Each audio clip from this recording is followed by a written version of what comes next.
Sahabat, jumpa lagi bersama saya Pendeta Santiani Manurung dalam program Info dan Opini. Saya hendak menyampaikan sebuah artikel yang ditulis oleh Andre Noto Hamijoyo yang berjudul Bonus Demografi serta Perlindungan Perempuan dan Anak. Indonesia menghadapi tantangan yang sangat berat dalam pembangunan, khususnya terkait sumber daya manusia. Kualitas sumber daya manusia yang rendah menjadi tantangan khusus untuk segera diselesaikan. Pembangunan sumber daya manusia wajib menjadi prioritas saat ini karena hal tersebut menjadi fondasi dalam pembangunan secara menyeluruh. Negara-negara Skandinavia menjadi contoh bagaimana pembangunan sumber daya manusia yang bagus dan terencana dengan baik dapat mendongkrak pembangunan ekonomi yang bagus, adil, dan berkelanjutan.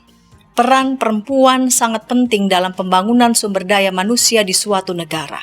Tidak hanya menyangkut kesetaraan gender, tetapi juga menyangkut pendidikan, pengembangan karakter, dan kecukupan gizi dari anak-anak yang akan menjadi generasi penerus bangsa. Perlindungan terhadap perempuan dan anak harus dikedepankan dalam program pembangunan nasional. Indonesia diperkirakan mendapatkan bonus demografi tahun 2020 hingga 2036. Bonus demografi merupakan suatu keadaan atau kondisi di mana komposisi jumlah penduduk yang berusia produktif lebih besar dibandingkan dengan jumlah penduduk usia tidak produktif. Adapun penduduk usia produktif adalah penduduk yang berada pada rentang usia 15 tahun hingga 64 tahun. Mayoritas penduduk usia produktif tersebut menjadi peluang sekaligus tantangan besar untuk dapat menjadi penggerak pembangunan nasional. Untuk mengoptimalkan manfaat bonus demografi, diperlukan strategi pembangunan yang tepat dalam pemberdayaan perempuan dan perlindungan anak. Pemerintah Indonesia baru saja selesai mengikuti sidang dialog konstruktif dengan Komite CEDAW PBB pada 28-29 Oktober 2021. CEDAW atau The Convention on the Elimination of All Forms of Discrimination Against Women Committee adalah konvensi penghapusan segala bentuk diskriminasi terhadap perempuan.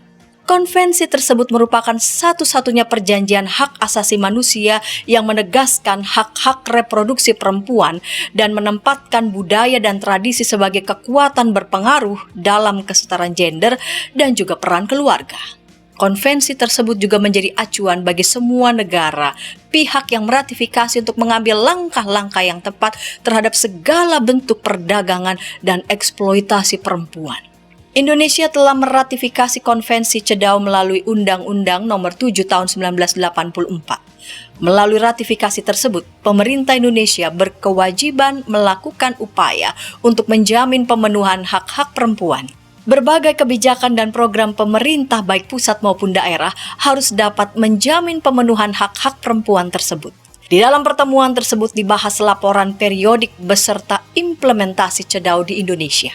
Berbagai isu terkini yang menjadi perhatian Komite CEDAW juga dibahas seperti diskriminasi terhadap perempuan, implementasi peraturan nasional, peraturan daerah, peran perempuan dalam pengambilan keputusan dan politik, isu kekerasan dalam rumah tangga, perkawinan di bawah umur, akses kehidupan sosial, akses pendidikan, akses pekerjaan, pekerja migran, kesetaraan gender, kebijakan perlindungan dan pemberdayaan perempuan dan anak dalam konflik sosial dan lain-lain.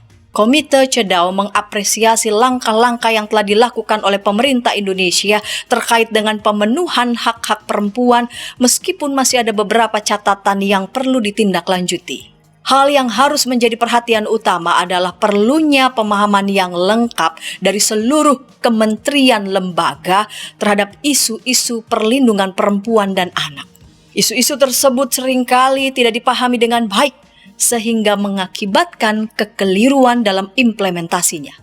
Kementerian atau lembaga seringkali terjebak dengan opini keterbatasan anggaran dan ego sektoral. Di sini perlunya pemahaman yang menyeluruh dan terintegrasi. Salah satu contohnya adalah penanganan isu TENKES atau stunting. Stunting merupakan keadaan kekurangan gizi yang dialami oleh anak usia di bawah 5 tahun. Stunting menyebabkan kegagalan tumbuh kembang seorang anak. Penyebab langsungnya adalah asupan zat gizi dan infeksi. Seorang anak yang tengkes akan mengalami hambatan perkembangan kognitif baik di sekolah hingga pendidikan lanjutan. Pengaruh paling signifikan terjadi saat beranjak dewasa, di mana timbul berbagai gangguan kesehatan seperti penyakit diabetes mellitus tipe 2, jantung, dan lainnya. Pada 2019, anak balita di Indonesia yang mengalami tengkes menunjukkan angka sebesar 27,67% atau 7 juta anak. Tengkes bukan hanya menjadi tanggung jawab Kementerian Kesehatan, Kementerian Pemberdayaan Perempuan dan Perlindungan Anak, serta Badan Koordinasi Keluarga Berencana Nasional selaku koordinator, namun juga lintas kementerian lembaga. Tanpa penanganan yang terintegrasi, Indonesia akan kehilangan momentum bonus demografi. Tengkes harus dipahami merupakan hasil dari siklus pola makan dan pola asuh yang tidak mempertimbangkan kesehatan tubuh. Pola makan dan pola asuh harus mempertimbangkan asupan makanan yang berimbang, baik gizi maupun ragamnya sejak usia dini. Adapun bagi perempuan yang telah berkeluarga dan berencana memiliki anak, perbaikan pola makan dan pola asuh harus menjadi prioritas. 1000 hari pertama kehidupan seorang anak sejak saat masih berupa janin harus terpenuhi kebutuhan gizinya. Pendidikan penyuluhan, informasi, pendampingan, hingga distribusi asupan makanan bergizi harus dilakukan lintas kementerian lembaga secara berkesinambungan, termasuk di daerah rawan bencana dan rawan konflik. Kementerian yang terkait di bidang pangan seperti Kementerian Pertanian dan Kementerian Kelautan dan Perikanan termasuk BUMN seperti PT Pelni dan PT Perindo harus turut dilibatkan. Kolaborasi atau gotong royong lintas kementerian dan lembaga tersebut tidak hanya akan dapat menanggulangi masalah tengkes, tetapi juga akan mendorong pemenuhan hak perempuan dan anak secara lebih menyeluruh dan tepat sasaran. Demikian tulisan Andre Noto Hamijoyo, Delegasi Republik Indonesia untuk Sidang Dialog Konstruktif dengan Komite CEDAW PBB dalam program Info dan Opini.